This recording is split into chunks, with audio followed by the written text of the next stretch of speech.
Hey folks, welcome back to Only Best Fantasy Novels. My name is Robin, and today I want to talk about Lessons in Magic and Disaster by Charlie Jane Anders. And this is my second book by her, and she just continues to really stand out for me as an author. I have another one of her books sitting on my shelf somewhere, her sci-fi novel, and I'm gonna have to check out what else she's written besides that. But anyway, this was a really complex book. I'm not sure I can really delve into everything it does effectively, but I'll try my best because there's quite a lot going on in this book. Anyway, let's get into it. What is this book even about?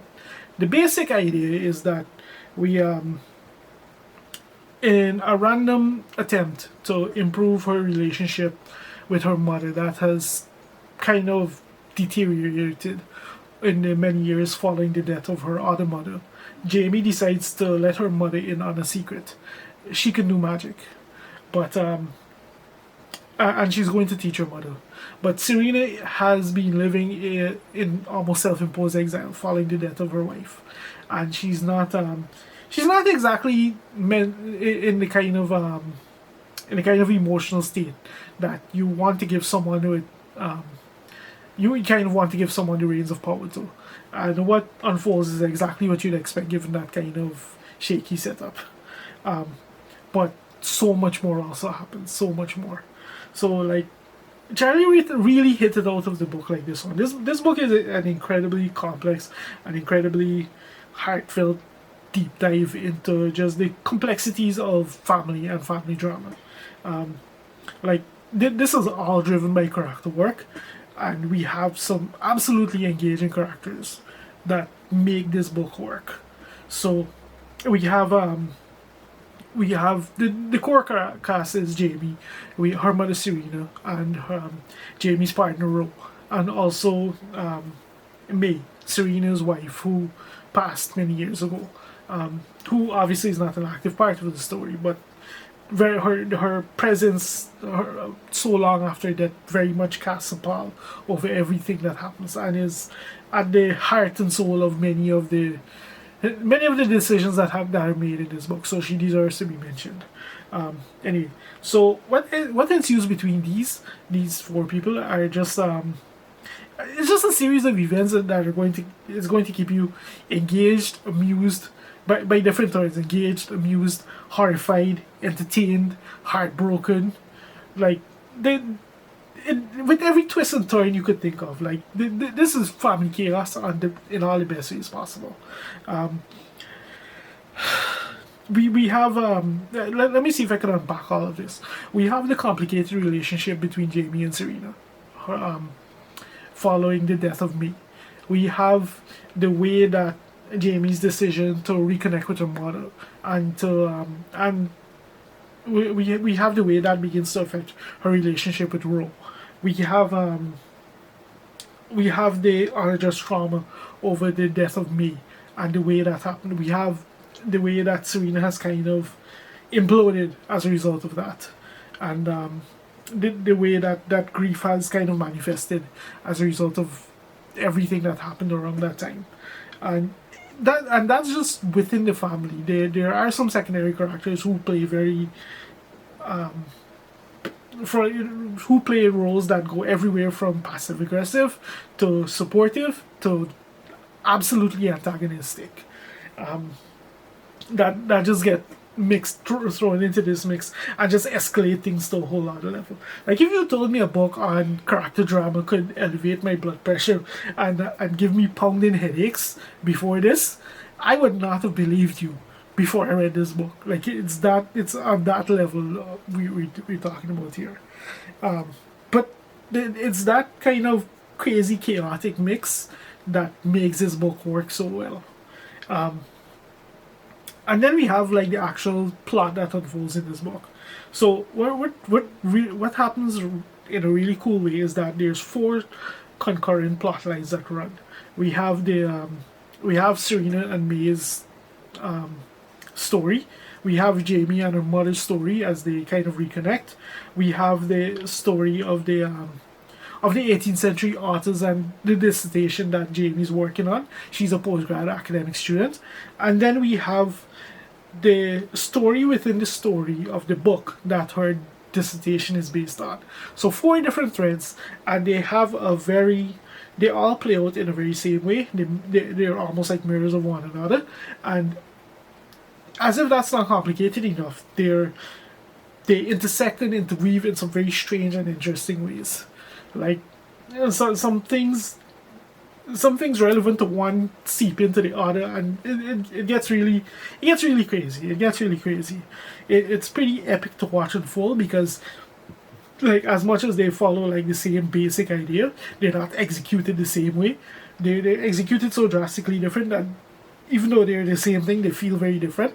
So to watch them kind of tangle and interweave and inform one another and kind of allow you to smell where things are going, it was really good to read. Really, really cool. And then we get to the thematic work of this book, which is another major component of what makes it so compelling. Charlie, she just dives headlong into it. We have like the queer centric stuff, like the where from the dangers of being queer in a world where like radical conservatism actively targets you, where it just straight up forgets where the line to fascism is, like if they even care. We have the challenges of growing up queer in even within a queer family, and just the way that just how differently society deals with you as a result of that. Then there's like the more general, like the more general themes that kind of get baked into here, like the way that the way that in our world, our very much real world, our very much present day world, the way that truth has been completely thrown out of the window, and everyone is more focused on propaganda and narrative. Like, people don't care about the truth anymore. They care about their ideals, and that's it.